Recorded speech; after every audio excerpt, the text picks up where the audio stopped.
Video शुरू करने से पहले मैं बता देना चाहता हूँ कि इस वीडियो का किसी भी जाति, धर्म, देश या फिर किसी को भी आहत करने का कोई उद्देश्य नहीं है। और यहाँ पे थोड़े 18+ मूवमेंट्स हो सकते हैं, तो अगर आप 18 साल से छोटे हो तो प्लीज़ अपने पेरेंट्स की परमिशन लेके इस वीडियो को देखना। सो वीडियो को शुरू करते हैं।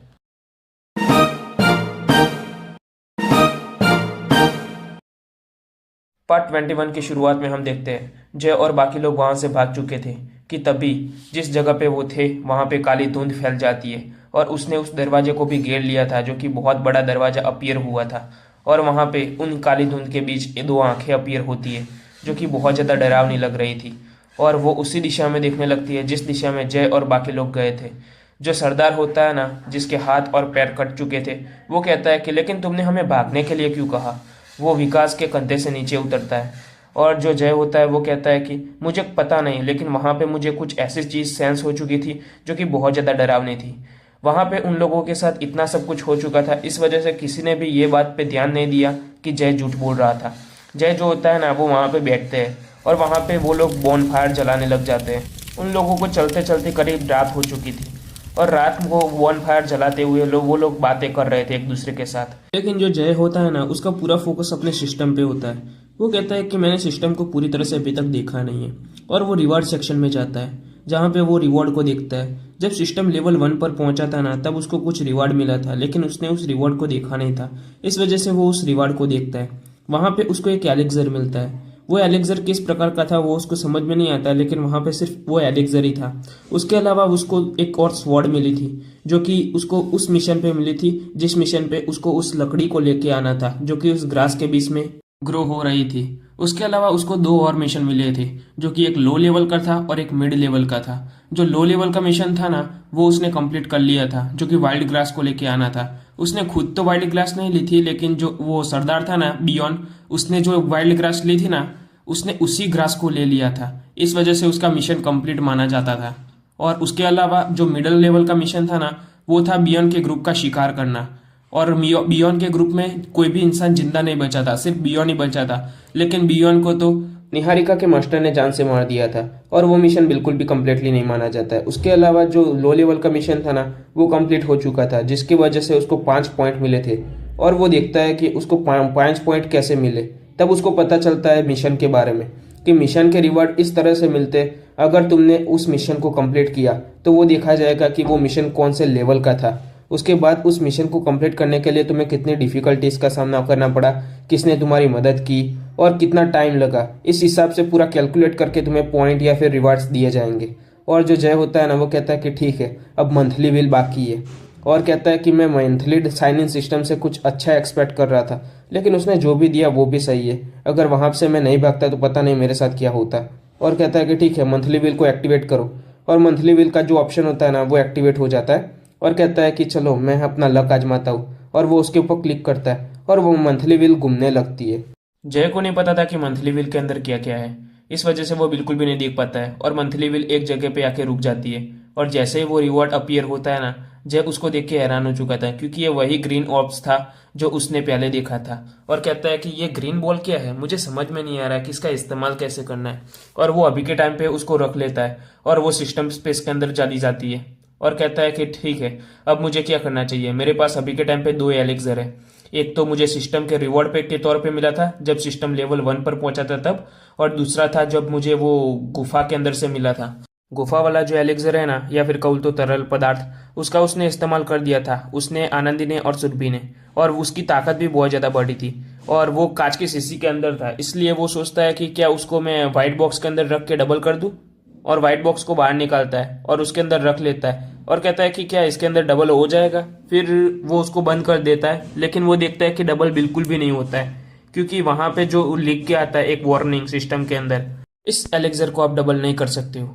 व्हाइट बॉक्स अभी लेवल 1 पर ही है, उसको अपग्रेड नहीं किया गया है और एलेक्जर का लेवल अभी के टाइम पे बहुत ज़्यादा है, इस वजह से इसको डबल नहीं किया जा सकता है। और अभी के टाइम पे जो व्हाइट बॉक्स है वो सिर्फ और सिर्फ ह्यूमन रिलम की चीज़ों को ही डबल कर सकता है। अगर ह्यूमन रिलम से ज़्यादा पावरफुल चीज़ हुई तो वो उसको डबल नहीं कर सकता है। जय कहता है कि ये तो बहुत ज़्यादा हैरानी वाली बात है कि ये जो एलेक्जर है ना, वो मॉर्टर रिलम पर है, या फिर कहूँ तो ह्यूमन रिलम से ज़्यादा पावरफुल है। और कहता है कि लेकिन इस एलेक्जर का हम पे कोई असर क्यों नहीं हुआ। अगर ये ज़्यादा पावरफुल था तो हमारे पे असर होना चाहिए था ना, कि ऐसा हुआ था कि इसकी जो पावर है ना, बहुत टाइम तक रहने की वजह से बहुत ज़्यादा कम हो चुकी है। मुझे कुछ भी नहीं पता है। और वो उसको रख लेता है साइड में, और वो उस एलेक्सर को देखने लगता है जो सिस्टम ने उसे दिया था जब वो लेवल 1 पर पहुंचा था रिवॉर्ड के तौर पे। उस एलेक्सर को देखता है जो कि एक चीनी मिट्टी की बोतल के अंदर थी, जो कि व्हाइट कलर का था। जय उसको डबल करने के लिए व्हाइट बॉक्स के अंदर रख लेता है। तभी सिस्टम के अंदर आवाज आती है और कहती है कि जो व्हाइट बॉक्स है ना, उसके अंदर दो ऑप्शन है। उसके अंदर रखी हुई एनर्जी का इस्तेमाल करके आप इसको तुरंत डबल करना चाहते हैं, या फिर 5 घंटे का समय लेके इसको डबल करना चाहते हैं। अभी के टाइम पे व्हाइट बॉक्स की जो एनर्जी है ना, वो 5% है। नहीं नहीं, मुझे इसको तुरंत डबल नहीं करना है, इसलिए तुम इसे टाइमर पे छोड़ दो। और जो सिस्टम होता है ना, वो कहता है कि ठीक है होस्ट, और वो आवाज़ बंद हो जाती है। जो जय होता है वो कहता है कि मेरे इस वजह से अंकल के साथ जो हुआ ना, वो बहुत ज़्यादा बुरा हुआ उस सरदार के साथ। और कहता है क्या मैं उसकी कोई मदद कर सकता हूँ। और वो सोचने लगता है कि तभी उसको याद आता है कि उसके पास जो एलेक्सर था ना, वो कांच की शीशी वाला। वो कहता है कि क्या मुझे इसके ऊपर इस्तेमाल करना चाहिए। भले ही उसकी ताकत कम हो चुकी हो, लेकिन है तो वो मोटर रिलम का ना। इस वजह से वो उसको बाहर निकालता है और निहारिका उसको देख लेती है। और वो सोचती है कि ये लड़का, इसके पास पता नहीं क्या क्या चीजें हैं, लेकिन सच में मुझे इसके ऊपर बहुत ज्यादा गुस्सा आता है जब जब उस चीजों के बारे में सोचती हूँ तब। इस वजह से वो अपना मुंह फेर लेती है।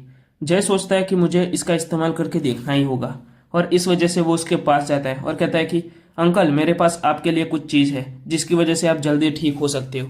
और वो सरदार जो था ना, जिसका असली नाम राहुल था, वो कहता है कि क्या चीज है। और वैसे भी आपके पास बहुत सारी चीजें हो सकती है क्योंकि आप एक स्काईलाइन के अंदर से आते हो, लेकिन मुझे आपके पास से कोई भी चीज़ नहीं चाहिए। आपके साथ अच्छा रिश्ता हो चुका है ना, वही हमारे लिए बहुत बड़ी बात है। लेकिन जो जय होता है वो कहता है कि नहीं नहीं, ये सब कुछ जो हुआ है ना, वो मेरी वजह से हुआ है।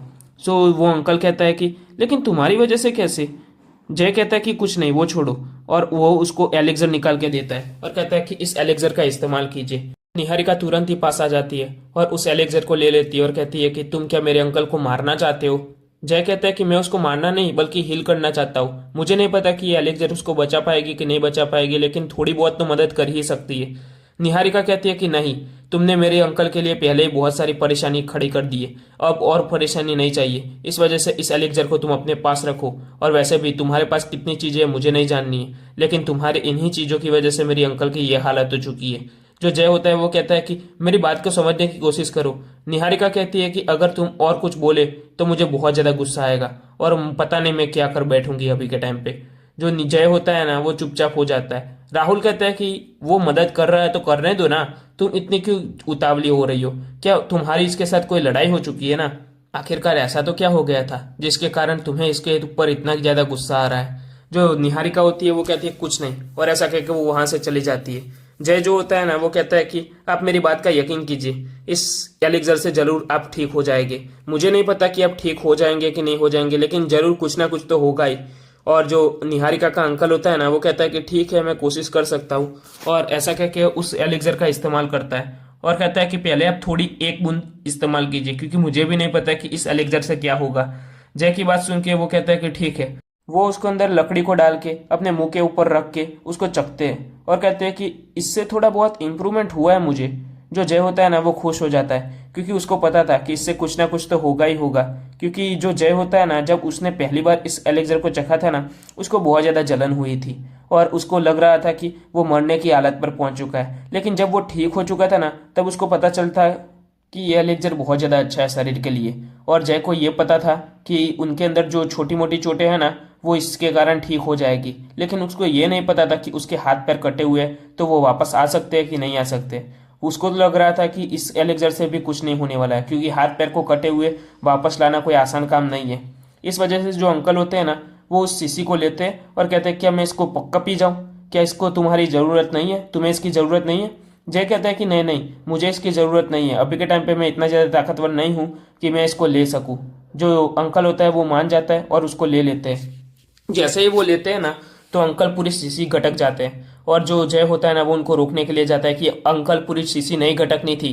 और जो अंकल होते हैं ना, वो उन्होंने तो पी ली थी, इस वजह से उनके पेट में बहुत ज़्यादा जलन होने लग जाती है। वो जोर जोर से चिल्ला रहे थे, उनकी जो चिल्लाहट थी ना, वो पूरे जंगल में फैल जाती है। और आसपास विकास और उसके आसपास के जो जितने भी साथीदार बैठे थे ना, वो उसके पास आ जाते हैं और उनको संभालने की कोशिश करते हैं। निहारिका अपने अंकल के पास आती है और कहती है कि अंकल, अंकल क्या आप ठीक है। और जो निहारिका का अंकल होता है ना वो चिल्लाया जा रहा था, कुछ भी जवाब नहीं दे रहा था। और उसको जैसे ही वो टच करती है निहारिका, वो हैरान हो चुकी थी क्योंकि उसके शरीर के अंदर से बहुत ही ज़्यादा गर्मी निकल रही थी। उनका शरीर को नॉर्मल शरीर लग ही नहीं रहा था, जैसा ऐसे लग रहा था कि लावा निकल चुका हो उसके शरीर से। और जो निहारिका होता है ना वो गुस्से से जय की तरफ देखती है। जय भी पूरा सहम सा जा चुका था, उसको भी नहीं पता था कि उससे क्या होगा। वो रोकने के लिए तो गया था लेकिन अंकल ने पूरी की पूरी शीशी गटक ली थी। निहारिका जल्दी से जय के पास आती है और उसको एक बहुत ज़्यादा तेजी से गुस्सा दे देती है। और वो गुस्सा उसको बहुत तेज लगा था। जय का पूरा थोबड़ा हिल जाता है और उसके मुंह से दांत निकल जाते हैं और उसके मुंह से बहुत ज़्यादा खून निकलने लगता है। लेकिन जय को इस बात की चिंता बिल्कुल भी नहीं थी कि निहारिका उसको मार रही है। उसको इस वजह से चिंता थी कि अगर अंकल को कुछ हो गया तो पता नहीं वो अपने आप को किस तरह से माफ़ कर पाएगा। निहारिका अभी के टाइम पे जय को बहुत ज़्यादा मार रही थी और उसको मार मार के उसका पूरा मुंह वूह सब कुछ सूज चुका था, लेकिन अभी भी वो रुक नहीं रही थी। आनंदी और सुरभि भी सोचती है कि उसको निहारिका को रोक लेना चाहिए, लेकिन अभी के टाइम पे जो कुछ हुआ था ना, इस वजह से वो दोनों भी हिचकिचा रही थी। और जो जय होता है ना वो कहता है कि अंकल ठीक हो गए। और निहारिका तुरंत ही अपने अंकल की तरफ देखती है और उसके अंकल नॉर्मल हो जाते हैं और वो बैठ चुके थे। उनके अंकल का जो हाथ कटा हुआ था ना वो कम्प्लीटली तौर पे हील हो जाता है, वो वापस आ चुका था। लेकिन जो पैर कटा हुआ था ना वो सिर्फ आधा ही वापस आया था, आधा वापस नहीं आया था। और जो अंकल होते हैं ना वो कहते हैं कि मैं अपने आप को बहुत ज़्यादा ही पावरफुल महसूस कर रहा हूँ। अभी भी थोड़ी पेट में जलन हो रही है लेकिन ये ताकत के सामने वो जलन भी कुछ भी नहीं है। जो निहारिका होती है ना वो अपने अंकल के पास आती है और कहती है कि क्या आप ठीक तो हो ना अंकल। और जो विकास होता है वो कहता है कि तुम ठीक तो हो ना। फिर राहुल कहता है कि हाँ मैं बिल्कुल ठीक हूँ। और कहता है कि लेकिन मैं अपने आप को बहुत ज़्यादा ताकतवर महसूस कर रहा हूँ। विकास कहता है कि मैं महसूस कर सकता हूँ तुम्हारी सांसों से, लेकिन तुम अभी के टाइम पे कितने ज़्यादा ताकतवर हो चुके हो। जो निहारिका का अंकल होता है ना वो कहता है कि पहले मैं जो था ना वो बॉडी रिफाइनिंग के 9वें स्टेज पे था और फर्स्ट इन्हांसमेंट स्टेज तक पहुंचने के सिर्फ एक कदम की दूरी पर था, लेकिन अभी के टाइम पे मेरी ताकत को देख के लग रहा है कि मैं बहुत ज़्यादा आगे जा चुका हूँ। विकास, क्या तुम मानोगे अगर मैं तुमसे कहूँ कि मेरे को मेरी हड्डियों में 4 बार झटके लगे, मेरे को अपने ऑर्गन्स के अंदर 3 बार झटके लगे, और मेरा माइंड बहुत ज़्यादा क्लीन हो चुका है, और अभी के टाइम पे मैं एनर्जी को सेंस कर सकता हूँ। जो विकास होता है ना वो हैरान हो चुका था। क्या क्या तुमने कहा कि तुम्हारी तुम्हारी हड्डियों में 4 बार झटके लगे थे? जो राहुल होता है ना वो हाँ में सिर हिलाता है। और निहारिका भी ये चीज़ जान के बहुत ज़्यादा हैरान हो चुकी थी, क्योंकि 4 बार हड्डियों में झटका लगना ये कोई आम बात नहीं थी। और हमें राइटर यहाँ पे बताता है कि जो फर्स्ट इन्हांसमेंट लेवल होता है ना उसके अंदर हम अपनी हड्डियों को मजबूत करते हैं। जितनी बार हड्डियों में झटका लगता है ना उतनी बार हम आगे बढ़ते हैं। कुछ लोग फर्स्ट इन्हांसमेंट के पहले स्टेज पे पहुंचने के बाद ही आगे बढ़ जाते हैं, और कुछ लोग बहुत ज़्यादा आगे जाना चाहते हैं फर्स्ट इन्हांसमेंट के अंदर, और वो अपनी हड्डियों को बहुत ज़्यादा मजबूत करना चाहते हैं। जो फर्स्ट इन्हांसमेंट लेवल है ना उसके अंदर हड्डियों को मजबूत करना होता है। उसमें से 9 स्टेजेस है। पहली जो स्टेज है ना उसके अंदर हड्डियों को पत्थर के जैसे मजबूत बनाना होता है। दूसरी जो स्टेज है ना उसके अंदर आयरन के जैसे मजबूत बनाना होता है। तीसरी जो स्टेज है ना उसके अंदर ब्रॉन्ज यानी कांसे के जैसे मजबूत बनाना होता है। और जो चौथी स्टेज है ना उसके अंदर सिल्वर की जैसी मजबूत बनाना होता है। वैसे ही कुल 9 स्टेजेस होती है फर्स्ट इन्हांसमेंट की, और जितनी बार हड्डियों में झटका लगता है ना तब पता चलता है कि वो इंसान उतना ज़्यादा आगे बढ़ चुका है। और रही बात इस राहुल की, तो वो चौथे स्टेज तक पहुंचा है, यानी सिल्वर लेवल तक उसने अपनी हड्डियों को मजबूत कर चुका है। और रही बात जो सेकंड इन्हांसमेंट लेवल है ना उसके अंदर हम अपने ऑर्गन्स को मजबूत करते हैं। जितने भी ऑर्गन्स है ना उन सारे के सारे ऑर्गन्स को मजबूत करते हैं। उसके कारण हमारा ब्लड भी बहुत ज़्यादा मजबूत होता है। और उसके अंदर उसने 3 बार अपने आप को इम्प्रूव किया है। उसके अंदर भी कम से कम 9 स्टेजेस होती है, लेकिन उन 9 स्टेजेस के बारे में कुछ भी नहीं बताया गया है। और जो उसके बाद जो लेवल आता है ना उसको क्यूआई सेंसेशन लेवल कहते हैं। उस लेवल के अंदर जो एनर्जी होती है ना उसको सेंस करना शुरू कर चुका होता है। सेंस वो बहुत ज़्यादा पहले ही कर चुका होता है, लेकिन वो जितनी ज़्यादा अपने माइंड को ट्रेन करता है ना मेडिटेशन के थ्रू, उतना ही ज़्यादा उसकी तब मेंटल पावर बहुत ज़्यादा मजबूत बनती है, और उतना ही वो ज़्यादा एनर्जी को देख पाता है। और जितना ज़्यादा एनर्जी को देख पाएगा ना उतनी ज़्यादा उसके लिए अच्छी बात होगी जब वो एनर्जी एब्जॉर्प्शन लेवल तक पहुँचेगा। और राइटर ने बस इतना ही बताया होता है। और जो राहुल होता है ना उसकी बातों को सुन के वो हैरान हो चुका था कि वो सीधा क्यूआई सेंसेशन लेवल तक पहुंच चुका है, और साथ ही साथ फर्स्ट इन्हांसमेंट के अंदर उसने सिल्वर लेवल की हड्डियों को मजबूत किया है। उसके अलावा सेकंड इन्हांसमेंट के अंदर वो तीसरी स्टेज तक पहुंच चुका है। अगर उसकी पूरी सिटी में भी देखा जाए ना तो किसी ने भी सिल्वर लेवल की हड्डियों को मजबूत नहीं किया है। और वो हैरान हो चुका था इस बात को जान के। जो विकास होता है वो कहता है कि मुझे यकीन नहीं हो रहा है कि तू इतना ज़्यादा आगे जा चुका है। और अब तो हमारा और तुम्हारा तो कोई मेल ही नहीं है ना। जो राहुल होता है वो कहता है कि नहीं नहीं, अभी भी हम दोस्त है, इस वजह से तू घबरा मत। जो राहुल होता है ना वो धीरे धीरे करके खड़ा होता है। अभी तक उसका जो दूसरा पैर होता है ना वो पूरी तरह से हिल नहीं होता है, लेकिन जो राहुल होता है ना उसको ये अंदाजा था कि अभी भी उसको अंदर एनर्जी बची हुई है, जिसके कारण वो उसका जो पैर है ना वो हिल हो जाएगा बहुत जल्दी। राहुल फिर जय के पास आता है और उसको बहुत बहुत शुक्रिया बोलता है। और लेकिन जैसे वो जय की तरफ देखता है ना वो हैरान हो चुका था, क्योंकि जय का मुंह पूरा सूजा हुआ था और उसके मुंह से भी खून निकल रहा था और उसको बहुत ज्यादा चोटें आई थी। राहुल कहता है कि तुम्हारे साथ ये सब कुछ कैसे हुआ। जय लेकिन कुछ भी नहीं बोलता है। उसके अलावा आनंदी और सुरभि उसके खून को साफ किए जा रही थी उसके मुंह से। और जो जय होता है वो कहता है कि खैर जाने दो वो सारी बातें को, आप ठीक हो गए वही बहुत बड़ी बात है। राहुल कहता है कि कैसे जाने दो, तुम्हें कितना खून निकल रहा है, तुम देख सकते हो, तुम्हारी ये हालत जो हुई है वो बिल्कुल भी आसान नहीं है। राहुल कहता है कि बताओ विकास, क्या तुमने ये हाल इसका किया है। विकास कहता है कि लेकिन मैं तो तुम्हारे साथ ही था ना, मैंने कब ये सारी हालत की है। विकास भी बहुत ज्यादा हैरान था। उसको पता था कि निहारिका को जय पे बहुत ज्यादा गुस्सा है, लेकिन उसको समझ में नहीं आ रहा था कि किस बात पे गुस्सा है। लेकिन उसने उसकी ये हालत कर दी। और जो आनंदी होती है ना वो भी कहती है कि ये सब कुछ निहारिका की वजह से हुआ है। और राहुल जो होता है ना वो निहारिका की तरफ देखता है, लेकिन निहारिका ने अपने सिर को नीचे झुका लिया होता है और कहती है कि मुझे माफ़ कर देना। और वो जय के पास आती है और उसको भी माफ़ी मांगती है और कहती है कि मुझे नहीं पता था कि तुम मेरे अंकल को हील कर रहे थे, लेकिन तुमने जो सब कुछ किया था ना इस वजह से मैं पहले से ही बहुत ज़्यादा गुस्से में थी और ये सारी चीज़ें देखने के बाद मुझे और ज़्यादा गुस्सा है। जय कहता है कोई बात नहीं, कोई बात नहीं। और जो आनंदी और छुटबी होती है ना वो निहारिका को गुस्से से देखे जा रही थी। और जय होता है ना वो कहता है कि पता नहीं क्या हो रहा है मेरे साथ। इस दुनिया में मैं जब से आया हूं ना तब से हर कोई लड़की मुझे पीटे जा रही है, पता नहीं क्या हो रहा है। पिछली दुनिया में तो ऐसा बिल्कुल भी नहीं हो रहा था, पता नहीं ये दुनिया मेरे लिए श्राप है या वरदान है। और फिर जय जो होता है ना वो कहता है कि वो सारी बातों को आप जाने दीजिए, आप मुझे सबसे पहले ये बताइए कि क्यूआई सेंसेशन लेवल तक आप पहुंच गए हैं तो है क्या। और साथ ही साथ मुझे ये भी बताइए कि आप उसके अंदर कौन सी स्टेज पे है। राहुल कहता है कि क्यूआई सेंसेशन के पहले स्टेज पे हूँ अभी के टाइम पे मैं। और रही बात तुम्हारी क्यूआई सेंसेशन को जानने की, तो क्यूआई सेंसेशन को तुम अभी के टाइम पे ज़्यादा ना जानो ना तो ही अच्छा है, क्योंकि तुम्हें अभी तक के टाइम पे अभी अपनी बॉडी को टेम्पर करने के बारे में सोचना चाहिए। क्योंकि जब तक तुम अपनी बॉडी को टेम्पर नहीं करोगे ना तब तक तुम ह्यूमन रिलम तक नहीं पहुंच पाओगे। और ह्यूमन रिलम का पहला लेवल ही है body tempering stage, body tempering level. और रही बात तुम्हारी कि तुम ये बातों को बदलने की कोशिश कर रहे हो, पहले तुम मुझे ये बताओ कि ये सारी चीजें हो क्यों रही है। और निहारिका, तुमने जय को मारा तो मारा क्यों, आखिर तुम्हारी इसके साथ ऐसे तो क्या सी दुश्मनी हो चुकी थी कि तुमने इसकी ये हालत कर दी। निहारिका जो होती है ना वो बहुत ज्यादा शर्मिंदा थी और कहती है कि मुझे माफ कर दीजिए अंकल। और वो राहुल को सब कुछ बता देती है कि वो जय के ऊपर गुस्सा क्यों थी। राहुल ये सारी चीजें जानने के बाद वो कहता है कि निहारिका, तुम्हें जय के ऊपर बिल्कुल भी गुस्सा नहीं होना चाहिए। और रही बात उस बियॉन्ड की, तो वो पहले से ही कमीना था, क्योंकि उसने बहुत सारे लोगों की जान पहले से ही ले रखी थी। मुझे और विकास को पता है और तुम्हारे डैड को भी पता है ये सारी बातें, इस वजह से तुम इस बच्चे के ऊपर ब्लेम नहीं कर सकती थी। फिर जय कहता है कि वो सारी बातें जाने दीजिए, मुझे ये बताइए कि वो जो इतना विशाल दरवाजा अपीयर हुआ था आखिरकार वो था तो था क्या। राहुल होता है वो कहता है कि मैंने तो उसको देखा नहीं था। विकास कहता है कि मैंने उसे देखा था, वो बहुत ज़्यादा विशाल का था और मुझे लगता है कि इन सारे मामलों में हम ना पड़े ना तो ही अच्छा है, क्योंकि वो बहुत ज़्यादा खतरनाक लग रहा है मुझे और उसके अंदर क्या होगा मुझे भी नहीं पता है। उसके बाद रात बीत जाती है और सुबह हो जाती है। सुबह के लिए वो निकल जाते हैं तियान विलेज की तरफ और तियान विलेज तक पहुंच जाते हैं कुछ टाइम बाद। और तियान विलेज को देख के ऐसा लग रहा था कि वहाँ पे ज़्यादा लोग नहीं रहते, तकरीबन 400 के करीब लोग रहते थे और वहाँ पे ज़्यादा घर नहीं थे, तकरीबन 100 के करीब घर थे।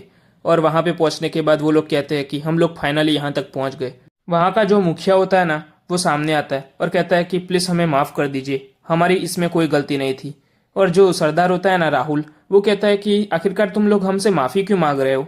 वो जो मुखिया होता है ना गाँव का, वो कहता है कि हमारी ही गलती है और वो अपने लड़के को आगे करता है और कहता है कि ये मेरे बेटे ने सारी चीज़ें गड़बड़ कर दी थी। जो उसका बेटा होता है ना वो कहता है कि लेकिन मैं तो विलेज को बचाना चाहता था, इस वजह से मैंने वो सब कुछ किया था। जो राहुल होता है वो कहता है कि लेकिन हमें कुछ समझ में नहीं आया। गांव का मुखिया कहता है कि मैं आपको समझाता हूँ, मेरे बेटे ने आपको वो जानकारी दी थी नाइट फॉरेस्ट के रिलेटेड, लेकिन वहाँ पे कुछ और लोग भी आ चुके थे आपके जाने के बाद और उन्होंने मेरे बेटे को धमकाने की कोशिश की थी। इस वजह से मेरे बेटे ने आपको छोड़ के उसको भी जानकारी दे दी थी। उन जितने भी लोग आए थे ना उन सबको जानकारी दे दी थी। इस वजह से मैं आपसे माफ़ी मांगना चाहता हूँ, अगर आपका कोई नुकसान हो चुका हो तो प्लीज़ मुझे माफ़ कर दीजिए। लेकिन मेरे बेटे की इसमें कोई गलती नहीं थी, वो सिर्फ विलेज को बचाना चाहता था।